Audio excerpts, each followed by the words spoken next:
আপনারা নারীর স্বাধীনতার জন্য আন্দোলন করেন, আপনারা নারীর পোশাকের স্বাধীনতার দাবি তুলে সোচ্চার থাকেন এবং সব সময় আপনারা নারীর স্বাধীনতার কথা তুলে ইসলামের বিপক্ষে অবস্থান গ্রহণ করেন, তাহলে ইসলামে যে পোশাককে মানুষের বিধান হিসাবে দিয়েছে, যেটি আদিকাল থেকে এই সমাজের সাংস্কৃতিক অংশ, সভ্যতার অংশ হিসাবে প্রচলিত ছিল, প্র্যাকটিস ছিল, আপনি তার বিরোধিতা করেছেন কিভাবে? এটি কি ইসলামী পোশাকের যে নৈতিকতার অংশ, সেটির বিপক্ষে আপনার অবস্থান? ব্যক্তির পছন্দ এবং অপছন্দ কখনো কোনো সভ্যতার বা কোনো বিধানের ক্ষেত্রে প্রযোজ্য হতে পারে না। ব্যক্তির পছন্দ প্রকাশিত হয় তার নৈতিকতার মাধ্যমে, এবং সীমাহীন স্বাধীনতা সবসময় সামাজিক অস্থিরতা তৈরি করে, সমাজে বিশৃঙ্খলা তৈরি করে। তাই আমরা বলতে চাই, মুসলিম নারীরা নৈতিকতার একটি সীমারেখা অনুযায়ী হিজাব এবং নিকাবকে ইসলামী পোশাক এবং মুসলিম ঐতিহ্যের অংশ এবং একজন ইসলাম নারীর সম্মান ও অভিজাত্যের প্রতীক মনে করে। আমরা সেই জন্য বলতে চাই, তথাকথিত নারীবাদীদের মতো আমরা বলতে চাই না শরীর আমার, সিদ্ধান্ত আমার। এই প্রশ্ন তুলে তারা যেমন নারীর স্বাধীনতার জন্য নিজেরা প্রকাশ্যে এর বিপক্ষে অবস্থান নিয়েছিল, আমি সেই জন্য বলতে চাই, নেকাব নিয়ে কটূক্তি বা অবমাননাকর মন্তব্য মুসলিম নারীর স্বাধীনতার প্রতি একটি স্পষ্ট আঘাত। এটি একজন মুসলিম নারীর ধর্মীয় স্বাধীনতার হস্তক্ষেপের শামিল। নেকাব পরা মহিলাকে আপনি বেশ্যা বলে তার মর্যাদা, তার সামাজিক অবস্থানকে হেয় প্রতিপন্ন করেছেন। নেকাব অনেক নারীর কাছে তার তাকওয়া, তার ইবাদত, তার আত্মপরিচয়ের অংশ। আপনি সেই নারীকে কিভাবে একটি সমাজের বেশ্যা হিসাবে চিহ্নিত করে অনেয়ারে সেখানে এটা বক্তব্য রেখেছেন, এটা তীব্র নিন্দা জানাই এবং আমরা এর তীব্র প্রতিবাদ করছি। মোশাররফ আহমেদ ঠাকুর, আপনাকে উদ্দেশ্য করে বলতে চাই, এ ধরনের কটূক্তি আপনি একজন মুসলিম নারীর প্রতি করে আপনি তার প্রতি মানসিক চাপ সৃষ্টি করেছেন, তাকে শিক্ষাঙ্গনে, তাকে কর্মক্ষেত্রে যেতে বাধা প্রদান করেছেন তার পোশাক নিয়ে। মোশাররফ আহমেদ ঠাকুর, আপনাকে বলতে চাই, আপনার এই বক্তব্যের কারণে, নেকাব পরে আপনারই মতো এই মন্তব্যের কারণে অন্যের সামনে যে যদি কোনো ব্যক্তি নিগৃহীত হয়, তার সকল দায় কিন্তু আপনাকেই বহন করতে হবে। সম্মানিত সাংবাদিক ভাইরা বোনেরা, মোশাররফ আহমেদ এই বক্তব্য দ্বারা ইসলামোফোবিয়া, হিজাবফোবিয়া সৃষ্টি করতে চেয়েছেন, সমাজের বিস্তার করার চেষ্টা করেছেন। আপনি বলেছেন আপনারা কেউ বলেন না, তিনি অডিয়েন্সকে উদ্দেশ্য করে বলেছেন আপনারা কেউ নেকাবের বিরুদ্ধে বলেন না। আমি বললাম, আমি শুরু করলাম, এখন থেকে আপনারাও বলবেন। সুতরাং তিনি উস্কানি দিয়েছেন, এটি একটি উস্কানিমূলক বক্তব্য। মোশাররফ আহমেদ সাহেব অতীতেও আমরা দেখেছি টকশোতে এনসিপি নেত্রী হুমায়রাকে প্রকাশ্যে টকশোতে অনেয়ারে পেটাতে চেয়েছেন। সুতরাং এটি তার বিকৃত মানসিকতার একটি প্রকাশ। তিনি সবসময় মানুষকে হেয় করা, নিগৃহীত করা, লাঞ্ছিত করার মানসিকতাই পোষণ করেন। এই ধরনের ব্যক্তি একটি সাংস্কৃতিক কর্মী হলে সেই সংস্কৃতি কলুষিত হতে বাধ্য।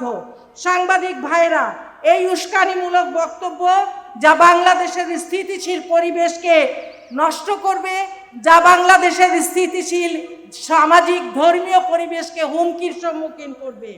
মোশাররফ আহমেদ ঠাকুর, আপনাকে বলতে চাই, নেকাব করা মহিলাকে আপনি বেশ্যা বলে অভিহিত করে আপনি বাংলার নারীকে অসম্মানিত করেছেন, এদেশের কোটি কোটি মা বোনদের অসম্মান করেছেন এবং প্রকারান্তে আপনি আপনার মা, আপনার দাদি, আপনার নানিকে অসম্মানিত করেছেন।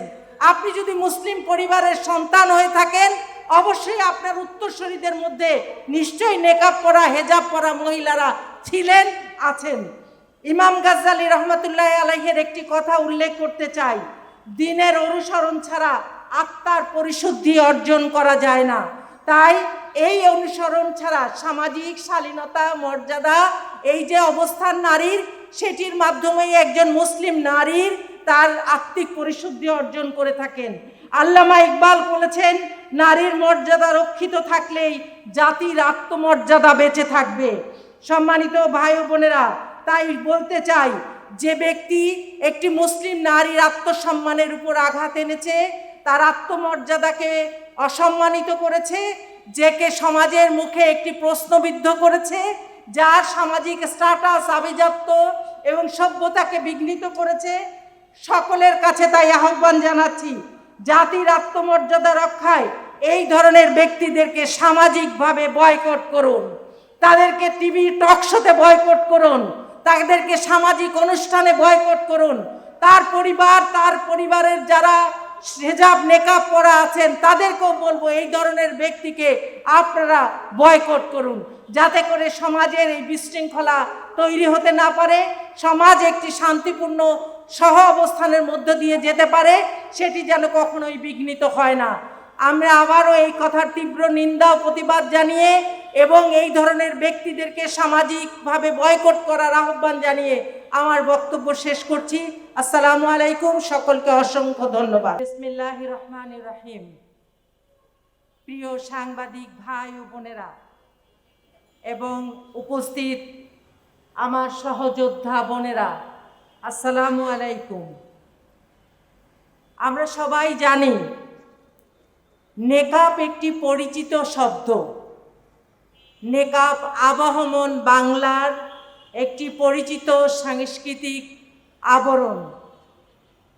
নেকাব এমন ধরনের একটি পর্দা যা নারীর মুখকে আংশিক বা সম্পূর্ণ ঢেকে রাখে এবং যেটি আমাদের সমাজের সেই মুসলিম ঐতিহ্য, কোরআন ও সুন্নাহর বিধান, সামাজিক ও সাংস্কৃতিক বিধান হিসাবে পরিচিত।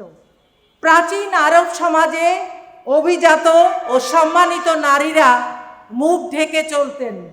আপনারা যদি ইতিহাস দেখেন তাহলে দেখবেন ইরান, সিরিয়া, ইরাক, মিশর এই সভ্যতাগুলিতে মুখ ঢাকা একজন নারীর সামাজিক মর্যাদা এবং মর্যাদার প্রতীক হিসাবে বিবেচিত হয় এবং সামাজিক মর্যাদার একটি স্পষ্ট নিদর্শন ছিল।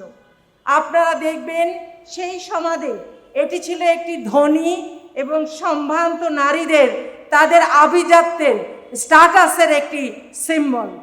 সুতরাং মুখ ঢাকাকে যদি আমরা একজন নারীর প্রতি একটি সভ্য সম্ভ্রান্ত সমাজের রীতিকে, সাংস্কৃতিক এই প্রভাবকে যদি বিকৃত করে সমাজের সামনে, জাতির সামনে উপস্থাপন করি, তাহলে একটি নারীর যেমন অবমাননা হয় তেমনি মুসলিম সভ্যতা ও সংস্কৃতির বিকৃতি করা হয়। সাংবাদিক ভাইরা, ইসলাম নারীর শালীনতা এবং মর্যাদা সম্পর্কে স্পষ্ট বিধান কোরআন এবং হাদিসে বর্ণনা করেছে। কোরআনে সরাসরি ইসলামের এই শালীন পোশাক এবং পর্দার ব্যাপারে বলা হয়েছে। মহিলা সাহাবীরাও নেকাব দিতেন এবং তারাও এর প্র্যাকটিস করতেন। মুসলিম সমাজে আদিকাল থেকেই এটি প্রচলিত হয়ে আসছে।